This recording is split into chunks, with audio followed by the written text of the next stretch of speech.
made it to Ignacio and are staying at the Sky Ute Casino and RV Resort. We got a really nice spot and we're backed up to the field over there. This RV resort is very pretty and we have full hookups, and the drive over here was very beautiful. We were in the mountains, still in like the cold climate, and then 15 minutes later the whole thing just turns into desert. Now we're gonna go to the main area, check in. Today we are exploring Mesa Verde National Park. I honestly don't know much about it, but we just got to the visitor center and the view's already really cool over here. This park is big, so we're trying to figure out where to go. It seems like there's two main areas, but it is like a long drive to get there. I definitely want to do that. We got our passport stamps and reading the literature on the wall. We've decided we're gonna do the Chapin Mesa, the Spruce Tree dwelling, or the Spruce Tree house dwelling. It said it's a 45-minute drive to that one, and that's the closest one. So today is definitely gonna be more driving through the national park than hiking it.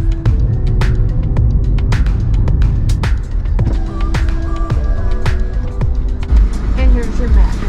Okay, thank you so much.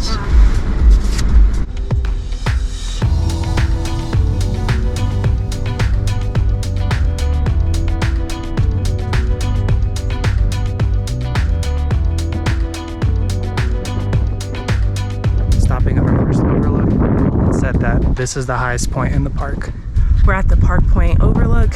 It was a short hike, but pretty steep. One of the signs leading up here said that on a clear day, you can see 4 states: Arizona, Utah, Colorado, and New Mexico.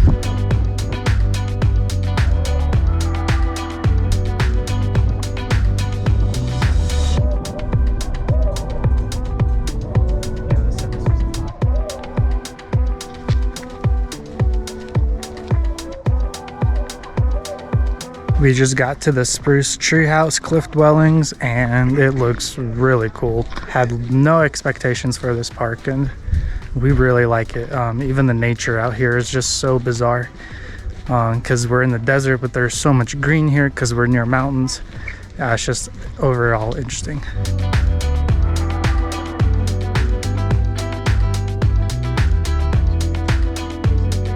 So that was the Spruce Tree House Dwellings. We thought we'd get a lot closer, but we talked to a ranger and he said that there's some other ones you can get much closer to. It's just a smaller site, so we're gonna go find that. We're on the Mesa Top Loop Road and making our first stop at the pit houses and villages.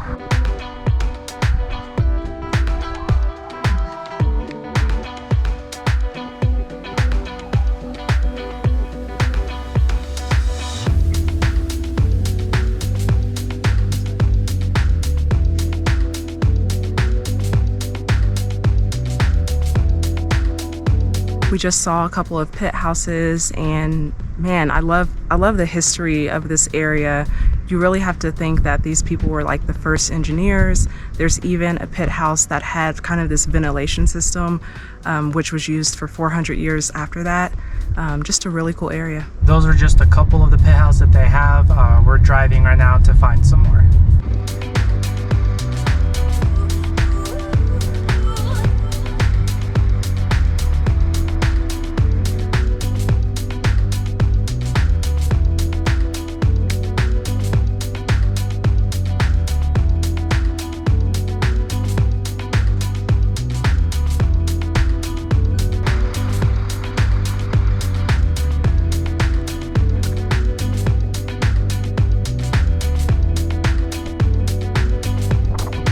We just got to Sun Point View and we saw more villages under the cliff, and it's just mind-boggling how they were able to build something so complex in that tiny area. And not only that, but just living in this remote and hot area during the summer and cold during the winter, it's just surviving out here in the regular house is difficult. So just living in something like that is really hard to believe.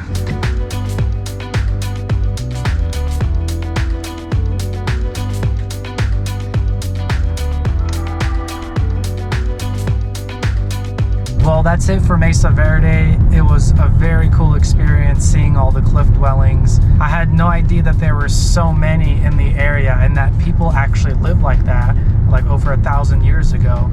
If you do come here, just give yourself an extra hour or two just for driving. And when you do come here, make sure you check out Mesa Top Loop. The park ranger told us if you don't see that, then you didn't see the park.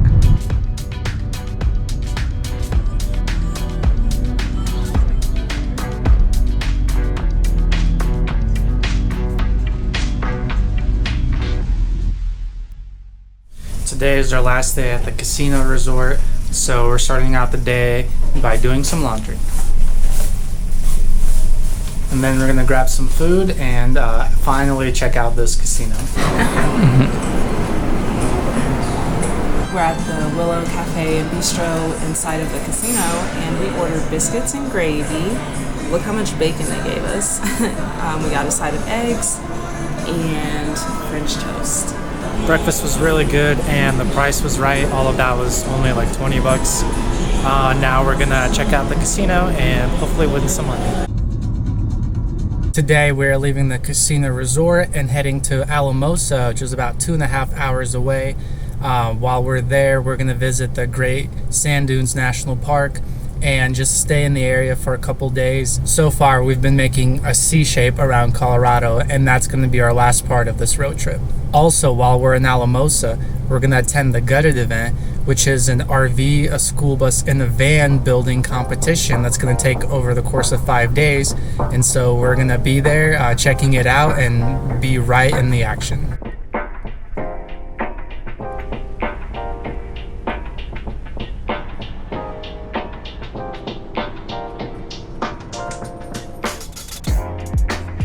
We just left the Gutted event and made our way to the Great Sand Dunes National Park. The reason this is special is because this is our 4th and final national park in Colorado, so we've hit all of them.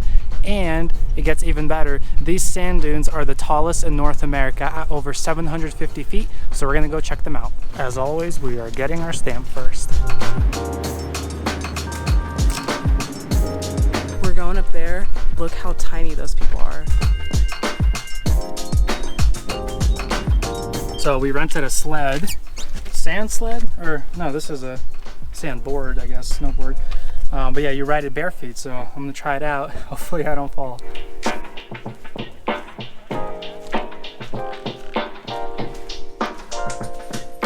Wow, these things are so huge. We made it to the first hill.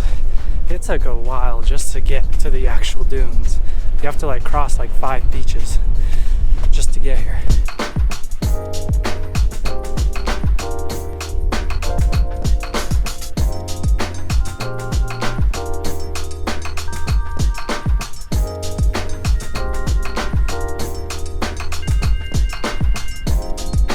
Let's call this take 2. If you remember Monahans, the hills were not big enough to go down and have fun with, so let's see what happens here.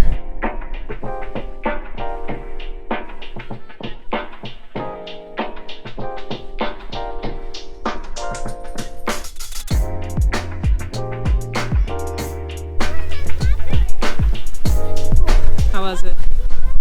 It's much faster than Monahans. I'm sure you've ever done this before. No, I've only longboarded before. I don't think. Yeah, and I skied, so I don't think I have any snowboarding experience. Sandboarding? Sandboarding, snowboarding.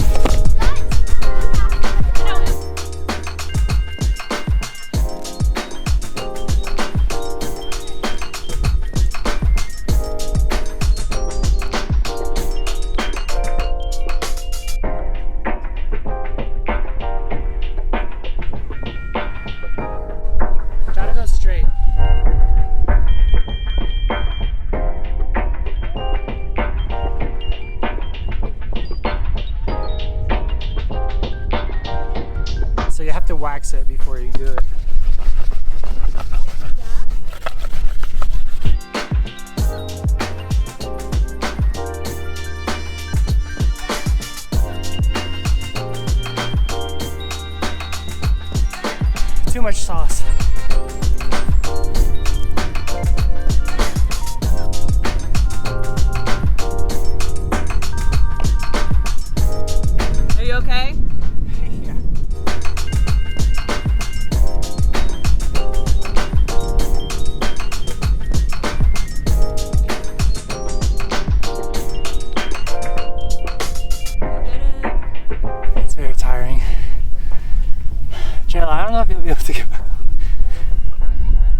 I think this might be the last one. We just don't have too much time, and we didn't bring water, like we're idiots again.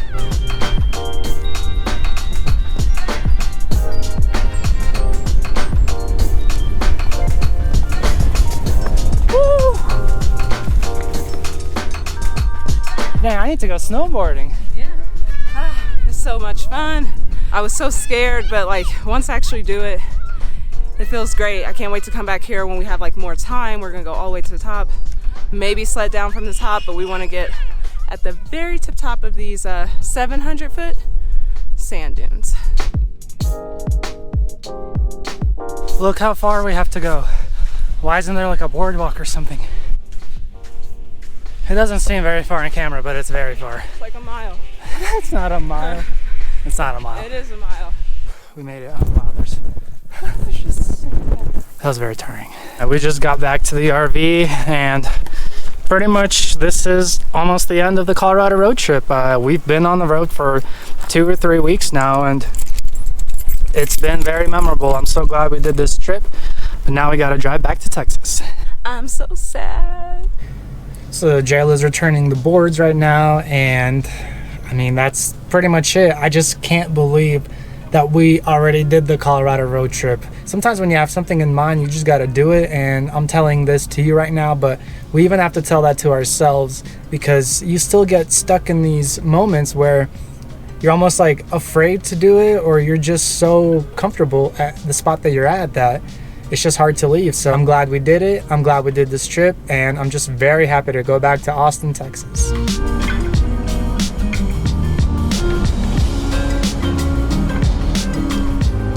After 2 days of driving, we made it back to Texas, and we're so glad to be back.